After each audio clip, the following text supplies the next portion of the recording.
और इस बार हम लोग 3 चरणों में ये परीक्षाएं कर रहे हैं।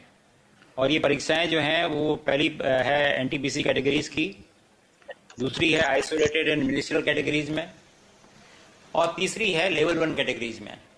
और हम लोग इस परीक्षाओं में, इन 3 परीक्षाओं में जो 3 अलग अलग उसमें हो रही हैं चरणों में, उसमें कुल मिला के हमारे साथ 1,40,000 रिक्तियां हैं।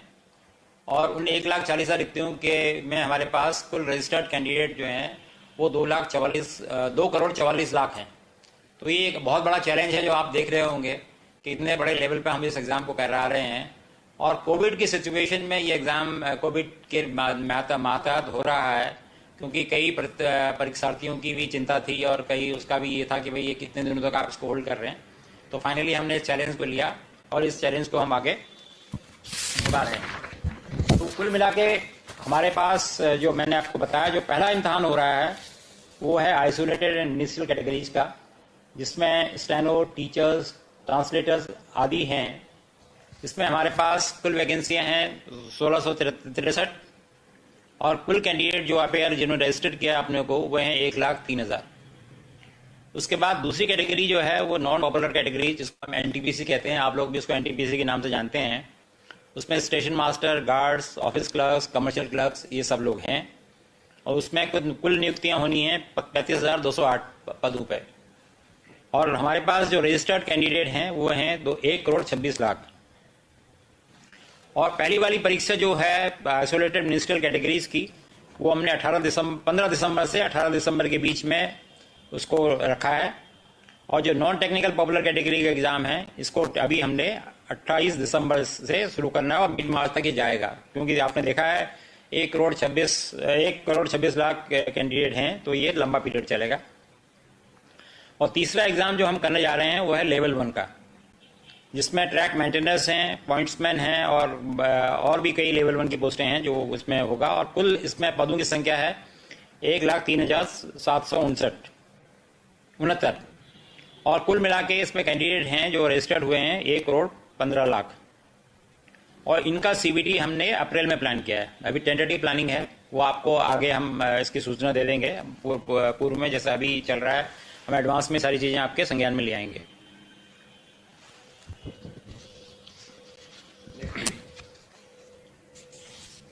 तो कुल मिला के जो अभी हम पहला एग्जाम जो 15 तारीख से शुरू हो रहा है आइसोलेटेड और मिनिस्ट्रियल कैटेगरीज का, उसमें आपने जैसा मैंने अक्टूबर से 20 अक्टूबर के बीच में प्लान है। हम 15 अक्टूबर से 20 अक्टूबर के बीच में। हाँ, अच्छा, हम लोग जो हैं इसमें कोविड-19 गाइडलाइंस को स्ट्रिक्टली फॉलो करेंगे। और हमने इसमें कैंडिडेट को उनके एग्जाम सिटी, डेट के बारे में, उनकी ट्रैवल अथॉरिटी के बारे में 5 दिसंबर से उनको लिंक भेज दिया है इसके बारे में, सो दैट उनको ये सारी सूचनाएं पूर्व में हो कि वो किस सिटी में उनका एग्जाम होगा। अभी सेंटर इसको उस वक्त पता नहीं होता है, सेंटर की बात बताएंगे वो कैसे पता लगेगा। और डेट एंड डाउनलोडिंग का ये वो अपना ट्रैवल डॉक्यूमेंट जो है, जैसे SC/ST कैंडिडेट होते हैं उनको हम लोग पासेस देते हैं, तो वो अपने ट्रैवल डॉक्यूमेंट 5 दिसंबर से डाउनलोड कर रहे हैं। और जो ई-कॉल लेटर्स हैं वो हम आज 11 तारीख को 4 बजे से वो उनको ई-कॉल लेटर भी आज डिस्पैच करना शुरू कर देंगे। और हमने सभी इसमें सभी अपने प्रतियोगियों को ये बताया है कि भाई वो आगे की सूचना या कोई भी सूचना में किसी और वेबसाइट या किसी और सोर्स पे अवेलेबल न करें। वो हमारी जो RRBs की ऑफिशियल वेबसाइट हैं उसमें ही सूचना पे निर्भर करें और सत्यता कर जो सत्य सूचना के बारे में। और जो इस बारे में आपको बताना चाहूँगा कि जो ये 15 तारीख से जो एग्ज़ाम हो रहा है, इसमें 1,00,000 कैंडिडेट हैं और हम लोगों ने 354 CBT सेंटर्स फाइनलाइज किए हैं। और ये कैंडिडेट जो हैं लार्जली इनको सबको आइदर उसी शहर में, अब उसी प्रदेश में, या जहाँ पे मिनिमम ट्रैवल इन्वॉल्व हो वहाँ पे हमने इनको अकोमोडेट किया है। तो हमारा प्रयास पूरा ये है कि कम से कम लोगों को डिस्टर्बेंस हो और लोगों को कोई तकलीफ ना हो। ये एग्ज़ाम 2 शिफ्ट में होंगे, 120 मिनट के, 90 से 120 मिनट के। हाँ सॉरी, ये जो जनरल कैंडिडेट हैं उनको 90 मिनट का समय मिलेगा। और जो विज्ञान हाँ, जो लोग दिव्यांग लोग हैं उनको हम लोग 120 मिनट देंगे। और वो जो है स्क्राइब के साथ वो उनको 120 मिनट मिलेगा। और ये एग्ज़ाम जो है पहली शिफ्ट 9 बजे सुबह शुरू होगी और दूसरी शिफ्ट 1:30 बजे होगी। अरे मतलब गेट, सॉरी, मैं आपको ये बताना चाह रहा था कि पहली शिफ्ट का गेट ओपनिंग टाइम 9 बजे होगा और गेट क्लोजिंग टाइम 10 बजे का होगा मॉर्निंग में, और एग्ज़ाम 10:30 बजे शुरू होगा। और दूसरी शिफ्ट जो है 1:30 बजे से शुरू होगी, 1:30 बजे गेट खोलेगा उसका, और गेट क्लोजिंग जो है वो 2:30 बजे हो जाएगा और 3 बजे से एग्ज़ाम होगा। तो हम, और अगली स्लाइड में मैं देख रहा हूँ, दिखाऊंगा आपको कि कैंडिडेट्स हमें जो 1,25,000 क्या कितना, अच्छा सॉरी, हाँ, ये 1,11,917 कैंडिडेट किस तरीके से, किन प्रांतों में किस तरीके से इनका डिस्ट्रीब्यूशन है, वो आपको इसकी जानकारी मिल जाएगी इससे। जैसे उत्तर प्रदेश में सबसे ज़्यादा कैंडिडेट है, मेरे ख्याल से मिजोरम में सबसे कम है, या अंडमान निकोबार में सबसे कम है। तो ये इस तरीके से इनका, हमारे यहाँ जो एप्लीकेंट हैं उनका डिस्ट्रीब्यूशन ये है। और सिमिलरली अगली स्लाइड में हम दिखा रहे हैं आपको कि 1,25,88,524 एनटीपीसी कैंडिडेट, उनका डिस्ट्रीब्यूशन किस तरीके से है, हम हर स्टेट्स में कहाँ पे उनको है। तो हमारी पहला प्रयास यही है कि जहाँ जिस प्रदेश के हैं वो उनको वहीं पे एकोमोडेट कर सकें। और बहुत बड़ा चैलेंज है कोविड सिचुएशन में इसको कराना, तो उसमें जो कुछ मिनिमल डिस्टर्बेंस, अनअवॉइडेबल डिस्टर्बेंस होगा, वही हम चाहेंगे कि प्रतियोगियों को रहे, अन्यथा वो ऐसा नहीं होगा।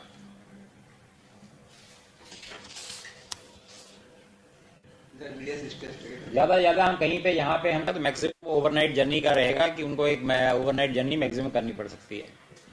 फीमेल और पीडब्ल्यूडी कैंडिडेट जो हैं उनको हमने कोशिश किया है कि वो अपनी होम स्टेट में ही अकोमोडेट हो जाएं। तो जो लोग दिव्यांग लोग हैं या जो महिला प्रतियोगी हैं, उनको हम लोगों ने उनके गृह प्रदेश में ही समायोजित किया हुआ है। और जैसा मैं पहले बता चुका हूं कि कुछ अनअवॉइडेबल इंटर स्टेट मूवमेंट होगी, क्योंकि वो जिस तरीके से डिस्ट्रीब्यूशन है कैंडिडेट का, उस वजह से कहीं पे ऐसा रहेगा फैक्टर कि कहीं पे ओवरनाइट जर्नी लोगों को करनी पड़ेगी। और हमने इस मामले में ये कोशिश किया है कि रेलवे की सुविधाएं सदस्यों को मिलें, और जहाँ पे हमने अपने जो ट्रांसपोर्टेशन डायरेक्टरेट है उनको उनकी ट्रैवल रिक्वायरमेंट उनको बता दी है, और जहाँ जहाँ जरूरत पड़ेगी और जहाँ जहाँ पे वो फिजिबल होगा वहाँ पे हम लोग स्पेशल ट्रेनें उनके लिए चलाएंगे। हमने सभी चीफ सेक्रेटरीज को स्टेट्स में उनके इस संज्ञान में इस बात को लाए हैं। हमारे अध्यक्ष महोदय ने उनको लिखा है कि वो जो हमारे आरआरबीज हैं, जो रेलवे रिक्रूटमेंट बोर्ड्स हैं, जो रेलवे भर्ती परिषद हैं, तो उनको वो उचित वहाँ लोकल एडमिनिस्ट्रेशन को ये आदेश दें या उनको ये सुझाव दें कि उनको उचित सपोर्ट दिया जाए, और वो उनको, जिससे कि स्मूथली ये एग्जाम कंडक्ट हो सके।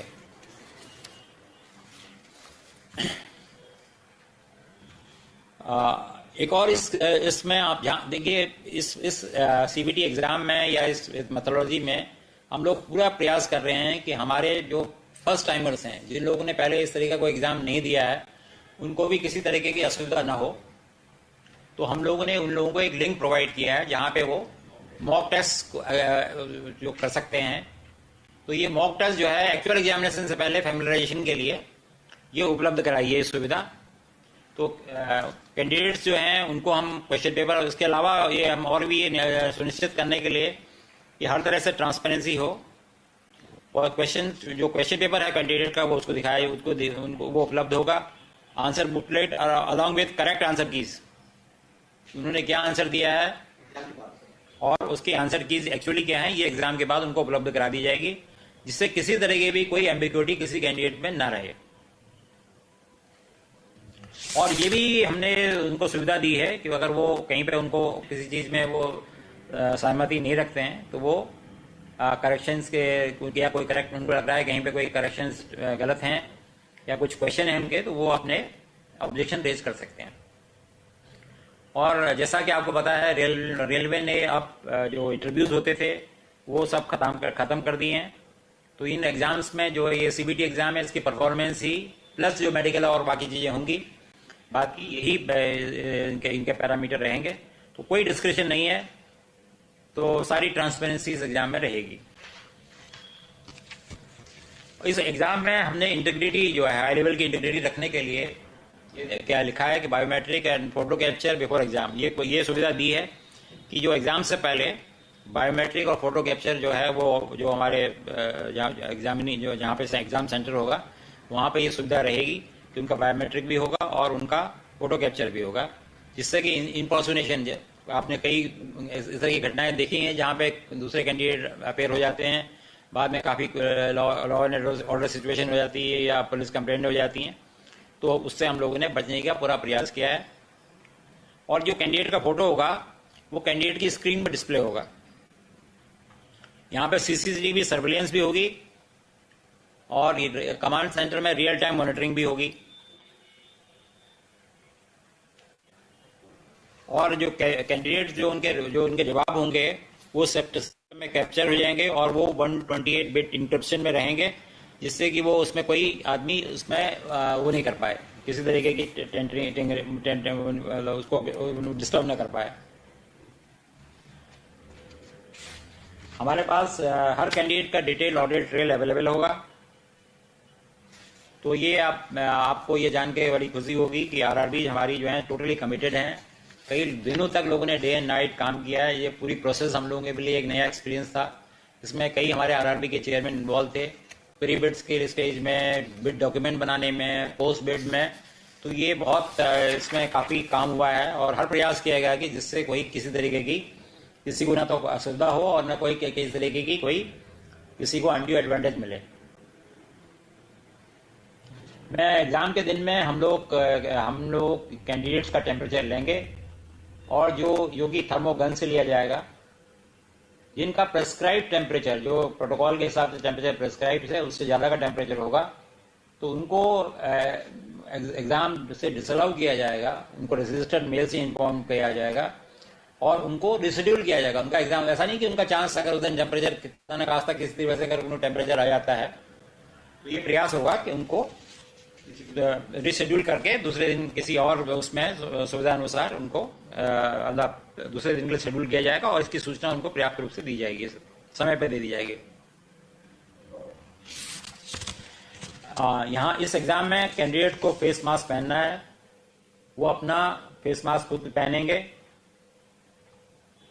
और एक हमने और ये देखा है कि हम ये नहीं कह रहे हैं कि उनको कोविड टेस्ट करा के आना चाहिए, पर हम ये कह रहे हैं कि वो एक डिक्लेरेशन देंगे कि भाई उनको प्रेस्क्राइब फॉर्मेट होगा उसका कि उनको न तो उनको कोई कोविड टाइप की इस तरह की कोई समस्या नहीं है उनके साथ।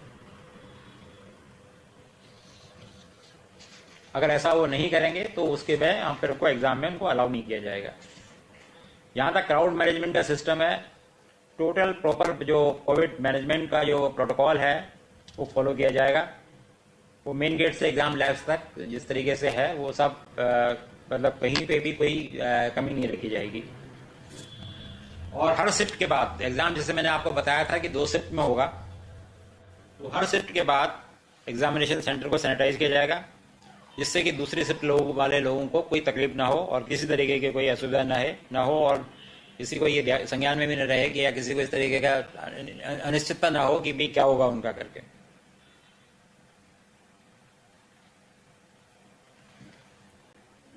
तो इस तरीके से हमने जितने भी रिलेवेंट प्रोटोकॉल्स हैं, गाइडलाइंस हैं, उनको हम लोग 100% कंप्लाई कर रहे हैं।